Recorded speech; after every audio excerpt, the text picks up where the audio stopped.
di kelas 6 kamu semakin dewasa dalam berpikir dan juga semakin dewasa dalam bersikap, bertindak, dan juga di dalam pelajaran. Tentunya kamu semakin semangat belajar ya, kamu kan sudah besar, nggak perlu disuruh-suruh lagi. Nah, hari ini di dalam pelajaran kita di kelas 6 pelajaran 1 yaitu membahas tentang buka ya, di halaman pertama itu ibadah yang sejati. Nanti kamu baca dalam Yakobus pasal 1 ayat 26 sampai 27. Kamu tahu nggak ibadah yang sejati itu seperti apa?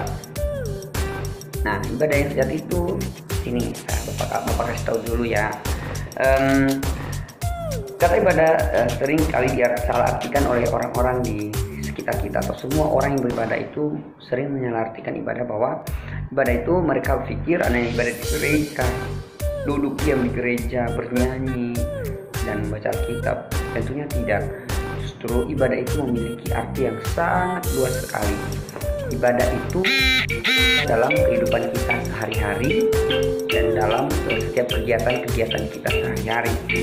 Bukan hanya di gereja, bukan hanya ibadah di sekolah, ibadah di rumah-rumah, bukan. Tetapi ibadah tidak hanya menyangkut persekutuan atau kegiatan gereja dan rumah-rumah dan tempat-tempat lain, melainkan berhubungan dengan seluruh aspek kehidupan kita setiap hari. Nah, ibadah yang sejati bukanlah sekedar rajinnya, tapi di dalam surat Yakobus nanti kalau kamu baca akan menjelaskan di sana ibadah sejati itu seperti apa sih. Nah, yang terutama adalah melakukan apa yang diperintahkan Tuhan.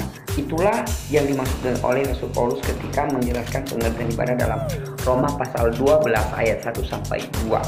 Nah, nanti kamu akan membaca di halaman 1 ada contoh di situ ya, di halaman 1 sampai halaman 3. Nanti kamu akan membuka di halaman pertama sampai halaman 3. Di situ nanti ada contohnya. Di situ ada yang sakit, ada yang miskin, ada yang pengemis dan segala macam. Nah, di situ seorang bernama Anto itu menceritakan bagaimana kisahnya ketika dia bertemu dengan ketiga jenis orang tersebut. Mungkin dalam hatinya Anto itu menyalahkan Tuhan kali ya, kata kasarnya itu dia menyalahkan Tuhan.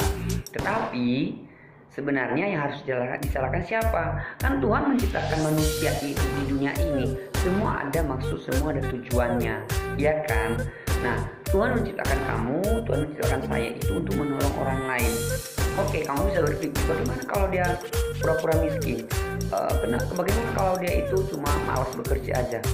Nah, tugas kamu yang Tuhan suruh adalah menolong orang lain. Selain itu urusan Tuhan. Dia berbohong dia pura-pura itu urusannya dengan Tuhan, bukan urusan kita.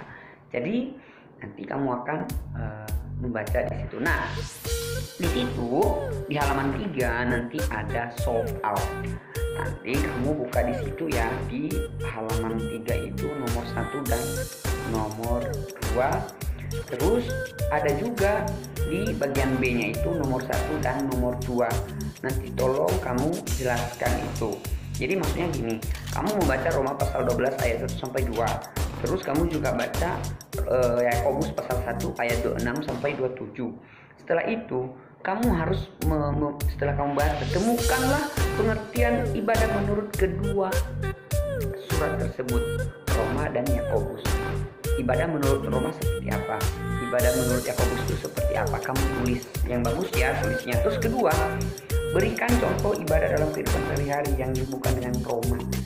Yang Roma dan Yakobus. Contohnya seperti apa sih? Ya, berikan contoh. Selamat bekerja, Pio ya.